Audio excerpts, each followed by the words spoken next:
আজকের ভিডিওয় আমি নিয়ে এসেছি তোমাদের কাছে দ্বাদশ শ্রেণীর চতুর্থ সেমিস্টার ভূগোলের প্রথম অধ্যায় ভূগঠন। এই অধ্যায়ের দ্বিতীয় পরিচ্ছেদ অর্থাৎ পাঁচ সংস্থান এবং তার দ্বারা গঠিত ভূমিরূপ। এই দ্বিতীয় পরিচ্ছেদ থেকে 5 নম্বরের প্রশ্ন, বিভিন্ন প্রকার পাত সীমানার ভূগাঠনিক বৈশিষ্ট্যের চিত্রসহ বিবরণ। আশা করছি তোমাদের এই প্রশ্ন চতুর্থ সেমিস্টার পরীক্ষার ক্ষেত্রে কাজে আসবে। তাহলে চলো আমি দেরি না করে তোমাদের এই প্রশ্নের উত্তরটা আলোচনা করে দিই। তোমরা প্রথম থেকে শেষ পর্যন্ত ভিডিওটা কোথাও স্কিপ না করে মন দিয়ে দেখবে। আর যারা আমার চ্যানেল সাবস্ক্রাইব করোনি তারা অবশ্যই আমার চ্যানেলটা সাবস্ক্রাইব করে বন্ধুদের মধ্যে আমার চ্যানেলের লিঙ্কটা শেয়ার করে আমার পাশে থেকে প্লিজ। তাহলে চলো আমি দেখে নিই বিভিন্ন প্রকার পাত সীমানার ভূগাঠনিক বৈশিষ্ট্য।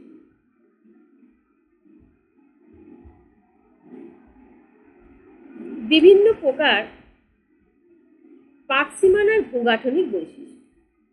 ভূবিজ্ঞানীরা 3 ধরনের পাত সীমান্ত চিহ্নিত করেছে। এটা তোমরা ক্লাস 8-এ পড়েছো। অভিসারী পাত সীমানা, প্রতিসারী পাত সীমানা এবং নিরপেক্ষ পাত সীমানা। এরপর আমি তোমাদেরকে এই অভিসারী পাত সীমানা, প্রতিসারী পাত সীমানা ও নিরপেক্ষ পাত সীমানায় পাতগুলো কিভাবে পরস্পর থেকে দূরে যায়, পরস্পরের সঙ্গে সংঘর্ষ হয়, পরস্পরের কাছাকাছি পাশ কাটিয়ে চলে যায়, সে বিষয়ে আলোচনা করব।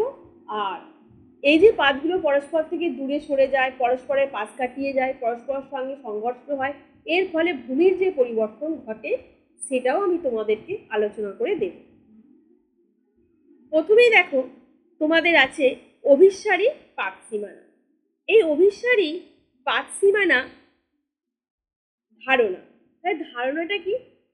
ধারণা মানে হলো অভিসারী পাত সীমানা কাকে বলে? যে পাত সীমানায় শিলামণ্ডলীয় দুটি পাত পরস্পরের অভিমুখ অর্থাৎ পরস্পরের মুখোমুখি ভাবে অগ্রসর হয় তাকে বলা হয় অভিসারী পাত সীমানা। তোমরা ছবিটায় দেখতে পাচ্ছ, দেখো মহাদেশীয় পাত ও মহাসাগরীয় পাত এরা পরস্পরের অভিমুখে অগ্রসর হচ্ছে। তাহলে এই পাত সীমানার বৈশিষ্ট্যগুলো কি হবে?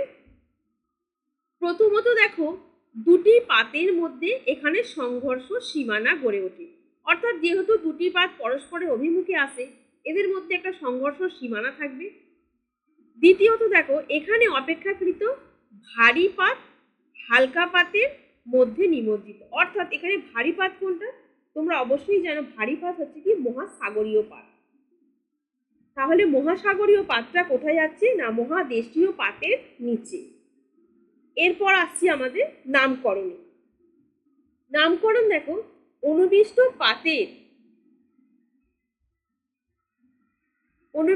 ভারী পাতটি গুরুমণ্ডলীয় প্রচণ্ড তাপে গলে ধ্বংস হয়ে যায়, তাই এটি বিনাশকারী পাত সীমানাও বলে।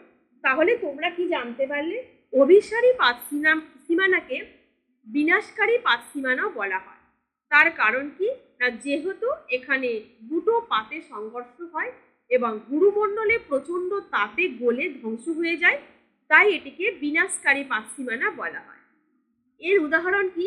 অর্থাৎ এদের সংঘর্ষের জনিত কারণে কি হয়? না রকি ও আন্দিজ পর্বত সংলগ্ন অঞ্চলে পাত, প্রশান্ত মহাসাগরীয় পাত এবং আমেরিকান পাত সীমানা। রকি আন্দিজ পর্বত সংলগ্ন অঞ্চলে প্রশান্ত মহাসাগরীয় পাত এবং আমেরিকান পাত সীমানা। এরপর অভিসারী পাত সীমান্তে ভঙ্গিল পর্বতের উত্থান হয়। তাহলে আমরা দেখলাম কি অভিসারী পাত সীমানা কাকে বলে, অভিসারী পাত সীমানার বৈশিষ্ট্য।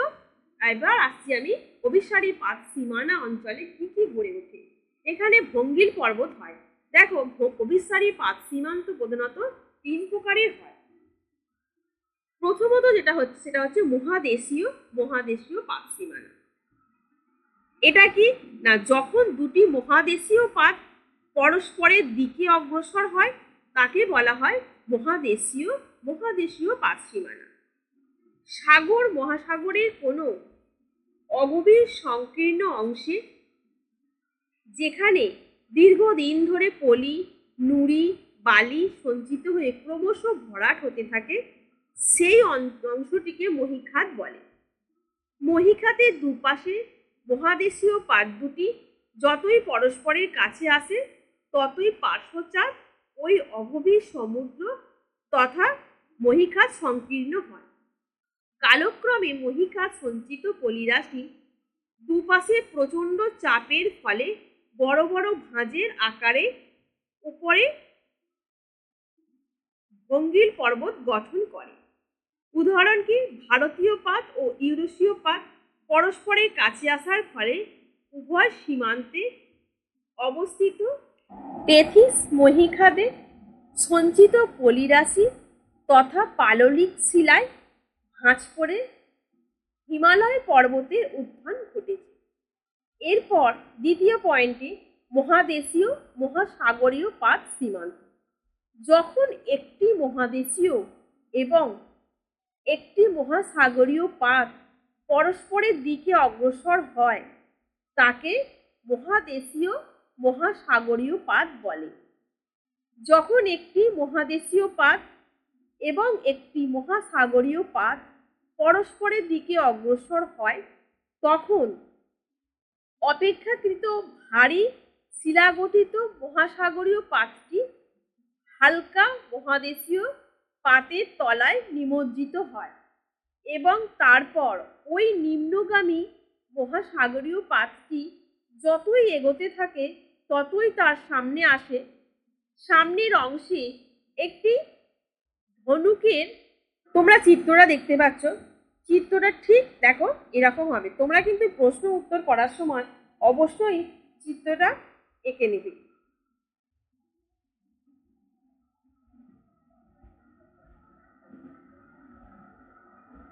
ধনুকের মতো নিম্ন বাঁকে সৃষ্টি হয় তাকে অধঃপাত মণ্ডল বা বেনি অফ জোন বলা হয়। এরপর ওই সীমান্ত বরাবর সৃষ্ট মহীখাত অঞ্চল ক্রমশ পলি ভরাট হতে থাকে।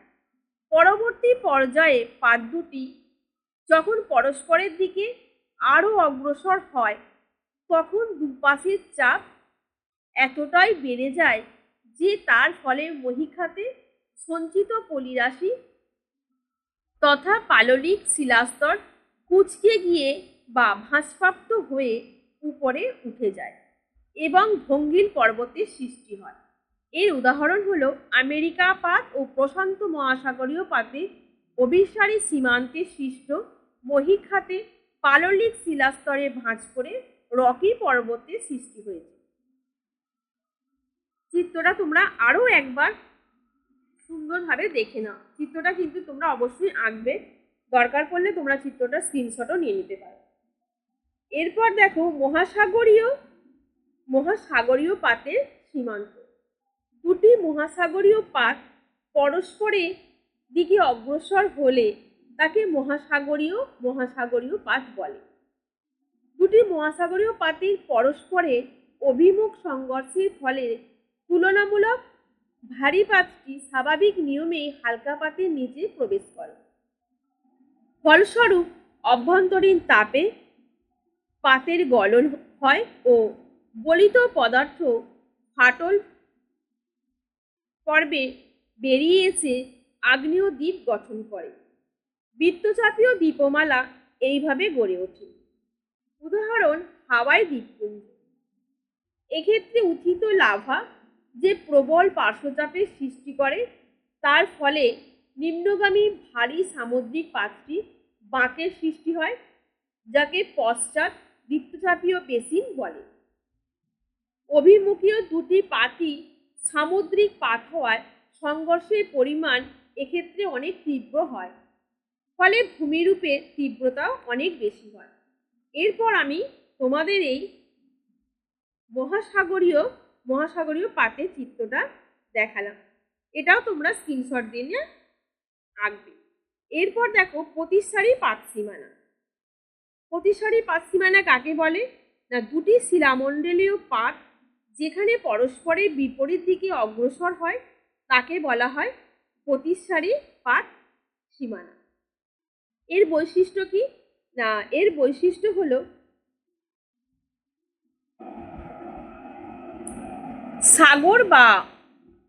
সাগর বা মহাসাগরের প্রায় মধ্যাঞ্চলে এই ধরনের পাত সীমানা সর্বাধিক পরিলক্ষিত হয়।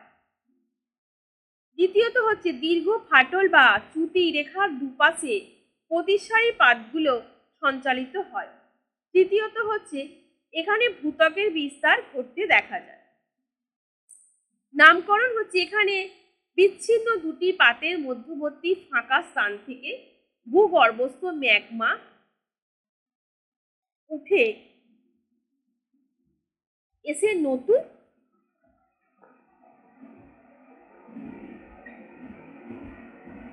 ভূত্বক গড়ে তোলায়, তাই এটি গঠনকারী পাত সীমানা বলে। তাহলে আমরা জানতে পারলাম প্রতিসারী পাত সীমানাকে গঠনকারী পাত সীমানা বলে। গাঠনিক অংশ কি? না প্রতিসারী পাত অঞ্চলে মহাসাগরীয় শৈলশিরা, সংস্র উপত্যকা, ভূমিরূপ এবং অগ্ন্যুৎপাতের মতো ভূতাত্ত্বিক কার্যক্রম দেখা যায়। উদাহরণ কি?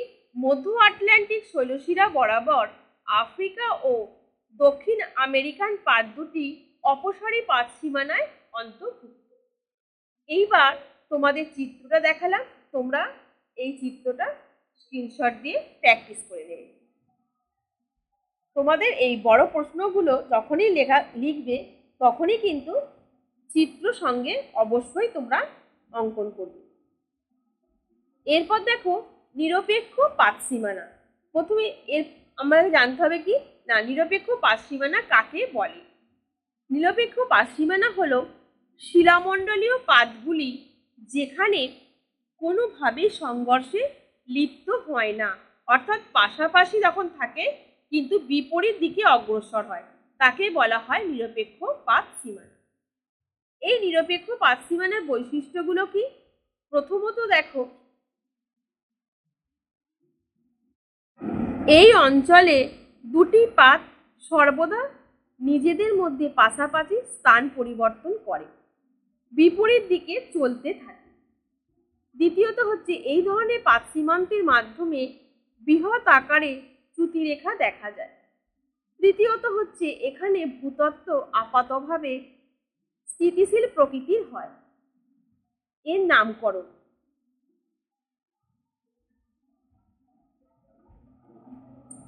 নামকরণ দেখো অনুভূমিক স্মরণ ব্যতীত এখানে প্রত্যক্ষভাবে কোনো গঠন বা ধ্বংসাত্মক ঘটনা দেখা যায় না, তাই একে সংরক্ষণশীল পাত সীমানা বলা হয়। গাঠনিক অংশ প্রতিসারী পাত অঞ্চলে মহাসাগরীয় শৈলশিরা, সংস্র উপত্যকা, ভূমিকম্প এবং অগ্ন্যুৎপাতের মতো ভূতাত্ত্বিক কার্যক্রম দেখা যায়। উদাহরণ হলো ক্যালিফোর্নিয়ার সান আন্দিজ চ্যুতিরেখা বরাবর প্রশান্ত মহাসাগরীয় পাত দুটি ক্রমশ পশ্চিম দিকে সরে যাচ্ছে, অথচ উত্তর আমেরিকান পাত অপেক্ষাকৃত স্থিতি থেকে নিরপেক্ষ পাত সীমান্তে গড়ে উঠেছে। এটা হলো নিরপেক্ষ পাত সীমানা চিত্র। তাহলে বন্ধুরা আজকে এই পর্যন্তই, আবার দেখা হবে তোমাদের পরবর্তী প্রশ্ন নিয়ে। ধন্যবাদ।